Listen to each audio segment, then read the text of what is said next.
This plant is about to make its debut as a DJ at my party. That's right, I've invited all of these people to a party completely DJ'd by a plant. But how did we get here? Well, about a month ago, I investigated this crazy product known as the plant wave, a device that translates the water moving within plants in an artistic attempt to bridge the gap between plants, technology, and humans. And it got me thinking, like, what else can I do with this product? After all, it cost me $300 and I can only meditate in front of my money tree so often. So why not double down on that investment and spend a couple $100 more to get an event space, food, drinks, lighting, use up a week of my friend's time just to try to get this little machine to work in the way that I want it to in order to host a party that is DJ'd using a plant that probably doesn't even understand music theory. I'm surprised that a plant knows music theory.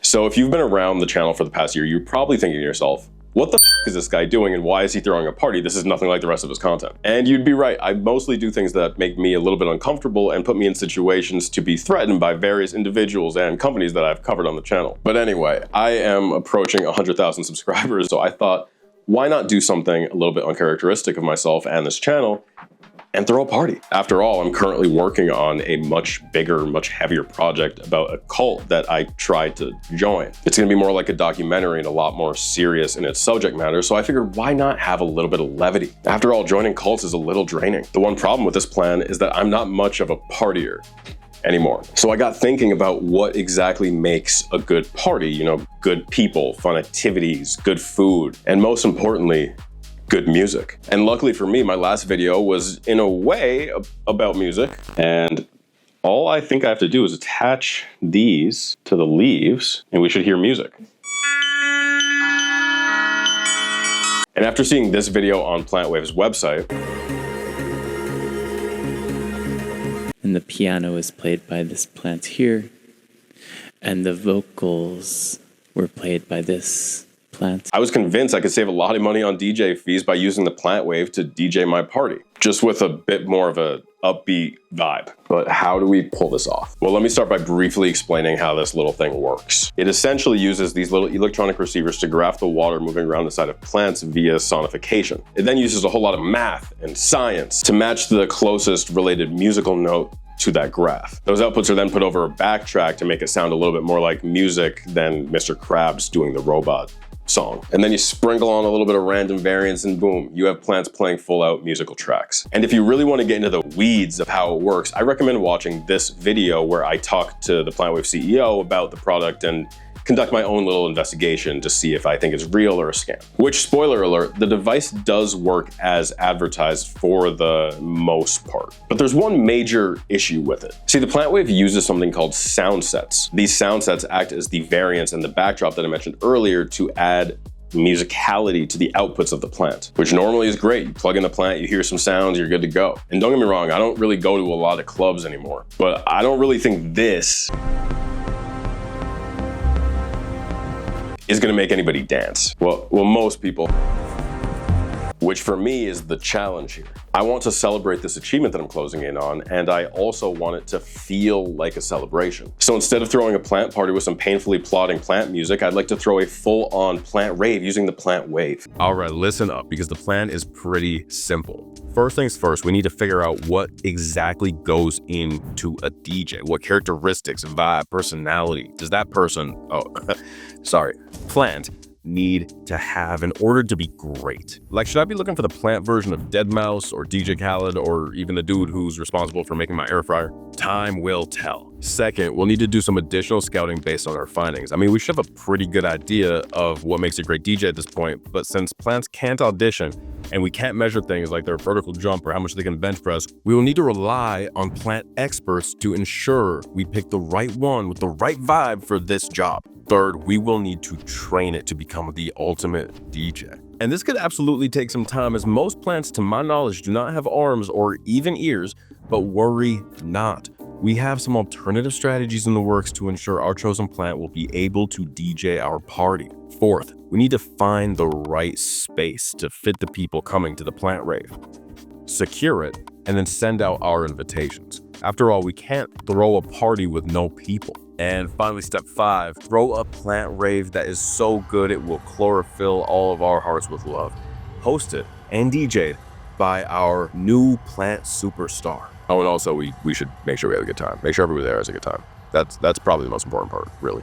All right, so let's get into it. My first step in understanding what makes a great DJ is finding a DJ that would talk to me. And luckily for me, someone who watches this channel recently followed me on Instagram and had DJ in their name, so I shot my shot. And he agreed to do an interview with me. I found a free version of Psycho by Alfred Hitchcock on YouTube. So I connected to the TV behind me and I just had Psycho playing for like the hour-long set I had. My name is Keith. I go by Keith and Aviators and I'm a local EDM DJ here in Portland.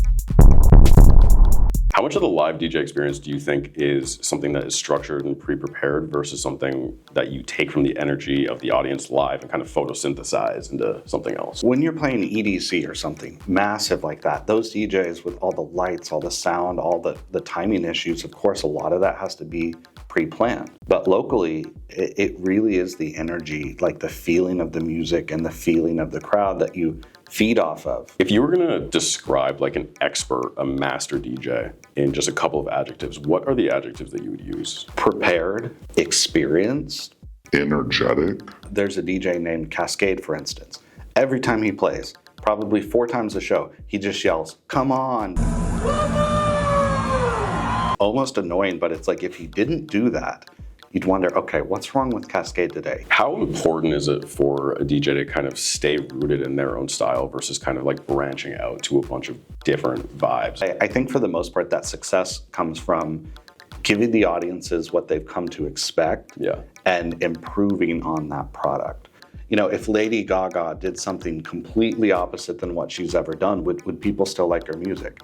Because look at Gaga. She's the creative director of Polaroid. I like some of the Gaga songs. What does she know about cameras? In a hypothetical world, I am trying to host a party and DJs are in boxes on shelves at like Walmart. Okay. What type of box should I look for? I think for most DJs, it's like full of alcohol and drugs. I'd probably have like a nice shiny box, totally black, you know, because that's just my favorite color. So alcohol, drugs, being able to survive without a lot of water, things like that. How do you handle when people come up and ask for like a certain song? When they're requesting Bad Bunny, you know, which a guy did the other day, I had to tell him, I'm so sorry. Like, I don't even listen to Bad Bunny. I have no idea what songs Bad Bunny sings, but I just don't have that. So instead, I'm gonna play some techno or something. Yeah. Poor guy, I hope he found his Bad Bunny somewhere else. Can I tell you about my worst mistake? Sure, yeah. There was dead silence. And now that I understand some of the aspects that make a great DJ, I need to find the perfect location to host this party, which I'm gonna level with you here was a lot harder than expected. Like I didn't want to do it in my apartment. It's a little bit small in here. There's not really any room to dance around or anything. I mean, it's an apartment. And I don't think my downstairs neighbors would appreciate a sound system and like 30 people dancing around. I mean, that is like peak upstairs neighbor activities. I mean, I already forget to bring the trash out enough. I mean, Jeremiah, you're so fast. You're so fast with it. Like, or I forget, I'll be better. And my initial thought for this video was, well, let's get it mobile. I mean, it's hard enough to bring everybody to one spot. Why not bring the party to them and do a party bus? That idea went out the window pretty quickly when I learned how much a party bus is. Like, what the? Y'all pay $2,000 for like 2 hours? 2 hours? That's a little bit outside my budget at the moment. So I just shift my focus to a brick and mortar approach. I was looking at clubs, wine bars, theaters, yurts, tents, literally anything that would take me, anywhere that would allow me to use their space for this ridiculous project. And then I saw it, a plant cafe. And this cafe not only sold plants, which I obviously need for this project, but it also looks like the most bizarre, spacey, cloudy, Portlandy kind of vibe that I could really ever imagine. There's already a unique lighting system and a bunch of different colors and even a cutout in the window where I can put the plant so he can have his own DJ booth. It was perfect. And from the looks of it, was out there enough to understand my vision and bring it all together. So after reaching out and trying to explain what I wanted to do to the wonderful owner, Ross, we locked it in and we had our location. And not only did we have our location, since the cafe is focused around plants, the owner, Ross, was able to help us pick out the right plant to DJ our party. What kind of a plant do you think would be a good DJ? I mean, I asked the DJ and he said, I think for most DJs, it's like full of alcohol and drugs. When we look around, I've got this gorgeous alocasia that definitely needs a home. Oh, it does have a name. Cooper. It's Cooper. Cooper. How would Cooper do in low light, low water? Well, Cooper doesn't like a lot of water. Okay, that's good. Sort of a lower water, and low light's fine. They're known as elephant ears because the leaves get so big. They're probably understory plants because they kind of lower light. If it has the right conditions that it wants in its home territory, then it'll thrive. I think Cooper can be our DJ. And hey, thanks again, Ross, for letting us use your space. I've linked the cafe in the description, so if any of you are ever in Portland and want to stop by for a good drink or to buy a plant or even host your own party, I'd recommend stopping by. Which, speaking of plant DJs, we need to train Cooper up and also do a little bit more party prep in order to get this thing running smoothly. So let's start with the training. In order to stay honest to Keith's advice, we decided to swap out Cooper's typical diet of water out for the DJ specialty pack consisting of vodka, mysterious pills, and cocktails. We also thought he should learn from the best, so we made him watch the entirety of the Kaytranada Boiler Room set on repeat for days. And of course, he needed some aviators of his own, so we ordered him a bunch to trial. In order to keep Cooper locked in, well-rested, and used to dark environments, we had to make sure he got enough sleep, which was no problem at all thanks to today's sponsor, Manta Sleep. Now you're probably thinking something along the lines of, plants don't really sleep like that, but I do. And if there's one thing I've learned while prepping for this ridiculous party, it's that good sleep is everything. This is the Manta Sound sleep mask, and it's been keeping me sane. It's not just a sleep mask. It's total darkness, 100% adjustable, and has built-in Bluetooth speakers so you can fall asleep listening to whatever you want. Podcasts, white noise, or that wonderful DJ set that we were playing earlier while you desperately tried to manifest those DJ skills through osmosis. And the best part, unlike other sleep masks, this one doesn't squeeze your face like a stress ball. No real pressure on your eyes, no awkward fit, just that premium comfort that actually lets you sleep. And if you're really about that DJ life and you're up partying all night, don't worry, because this will help you get a nap in at any time. Oh, and these cooling eye cups. If you run hot at night like me, which I do, it's crazy. I sweat so much. It's a real problem. Just toss them in the freezer for a few minutes and boom, instant relief. So whether you're training a plant DJ, pulling all-nighters, or just need the best sleep of your life, Manta Sleep has you covered. So hit the link in the description and use my code ELIJAH for 10% off. Your future self will thank you. Hey, I gotta be honest with you, I don't feel like Cooper's getting much better right now. In fact, I think he's making the same mistakes that Keith warned us about earlier. Dead silence. It doesn't seem like Cooper will be able to do it all on his own with no guidance and no help. So I recruited my friends Ryan and Logan, who were able to help me export Cooper's outputs into FL Studio so that we could start making some magic happen. Like he gets up there. And without getting into extreme detail about what these two helped me do, let me give you the spark notes. They essentially turned Cooper into a MIDI controller, which allowed him to play whatever note he felt like for as long as he wanted. And in order to help Cooper's output sound a little bit more like music, Ryan put a volume shaper on, which essentially lowered the volume for Cooper's offbeat beeps. Because I think left to his own devices, Cooper would have came out a lot more like Blueface than Avicii. Ryan also added a few other effects like reverb, delay, and compression to help keep everything on track. Those effects were eventually automated to evolve as the song progressed. Other than a simple chord progression, Cooper was able to play whatever he wanted over it. And after about a week of adjusting and testing, Cooper was ready, with some supervision, to play at our party, which you will hear later in this video. The only thing I have left in prepping for this party is getting people to actually come to it. And luckily for me, my girlfriend Juliana has a little bit of experience in putting together these kind of invitations. Oh, and I also contributed to all this hard work everybody put in by buying a 9-foot tall alien I've named Victor. With that though, we finally checked off everything we needed to be able to throw a successful plant rave, and here's how it went.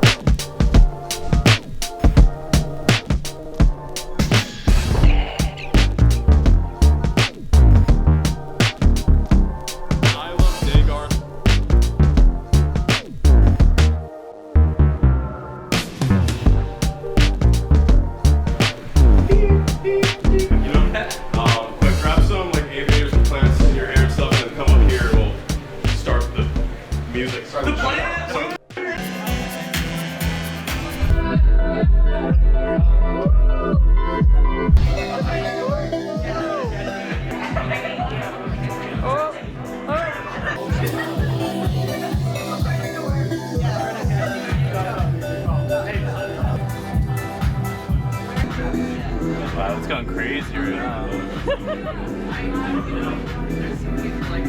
It was a good plan. They were right. Shot time.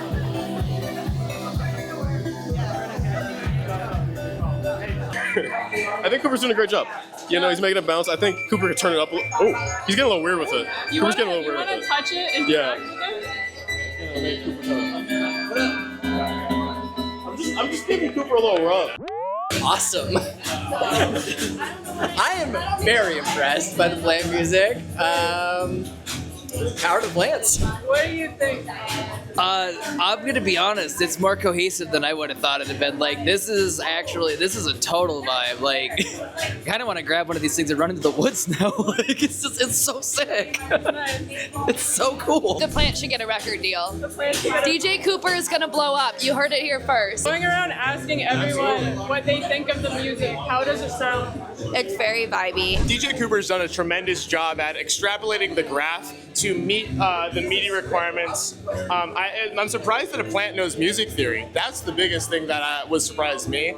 Being an industry professional for over 10 years, you know, this is the first time we're seeing non-sentient beings be sentient, which is really cool. And we've really pushed the needle forward. I think it went pretty well. You know, I think everybody had a good time, and I do feel like I've successfully celebrated this milestone I haven't hit yet. As I said, I know this has absolutely nothing to do with the rest of my content, but with what I have coming, some levity is going to feel good. So thank you so much to everybody who continues to support me. It really does mean so much to me that anybody's even willing to watch these videos I'm putting together. And speaking of videos I'm putting together, I do want to talk a little bit more about the next few coming up on this channel. I'm working on some bigger projects that I'm really proud of. And the next video, as I mentioned, is going to be a deep dive into a cult and my journey trying to indoctrinate myself into it. It's going to be a lot more intense, a lot heavier, and a lot more serious of a topic than anything I've covered so far. But I am really excited to put it all together. That being said, my uploads might be a little bit less frequent than once a month. That's just the nature of working on these larger projects. If you have any interest in keeping up with what I'm doing, follow me on my all new Patreon, where I'm posting some really cool scrapbooks that I'm digitizing to kind of celebrate every video that I post, as well as getting access to a cool Discord server that needs a few more people in it. That's also linked in the description if you're interested. And hey, if you've enjoyed this video, leave a comment, like it, share it, do all that kind of good stuff. It helps the video a lot. So again, sincerely, thank you so much if you made it this far in the video. I will see you soon.